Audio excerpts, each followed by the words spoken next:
everybody. So we talked about acceptance and tolerance. That's one foundational piece of our mindset. Another thing that we need to understand around how we think about issues in the workplace, issues in our families, issues in the world, is this difference between individual and collective.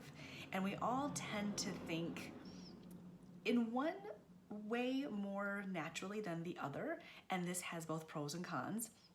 I tend to think more individually, and I have a lot of my friends who tend to think more collectively.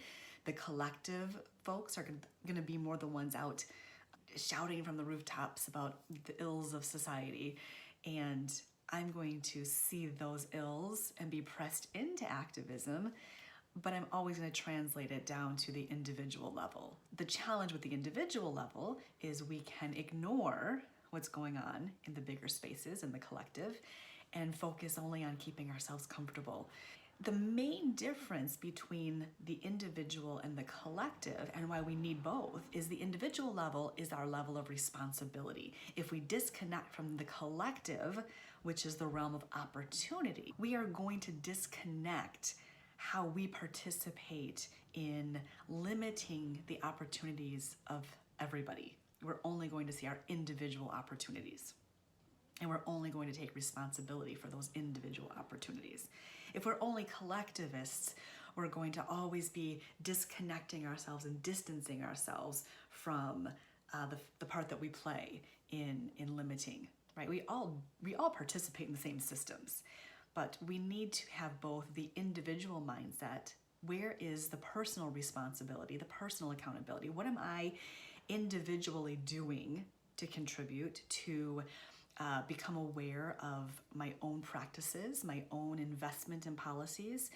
We also, though, need to be aware of collectively, how does our entire society work together? We need both ends of the spectrum, and we need everybody to be involved in both sides. We're always going to lean more comfortably, more naturally towards one or the other, but we can all be engaged in making sure that the opportunities that are out in society are equitable to all, and we can all be looking at, what do I personally do to contribute to inequities? But we can be looking at some of those practices that we do on a daily basis, as I mentioned in an earlier video, where we shut people down. And we're going to talk about practices next week. But first, let's get in our minds these basic foundational pieces: acceptance versus tolerance, individual responsibility versus collective opportunities. And tomorrow we're going to talk about this idea of feeling stuck versus unstuck, where we lend ourselves to being more in a fixed mindset or a growth mindset. So stay tuned for that. Thank you.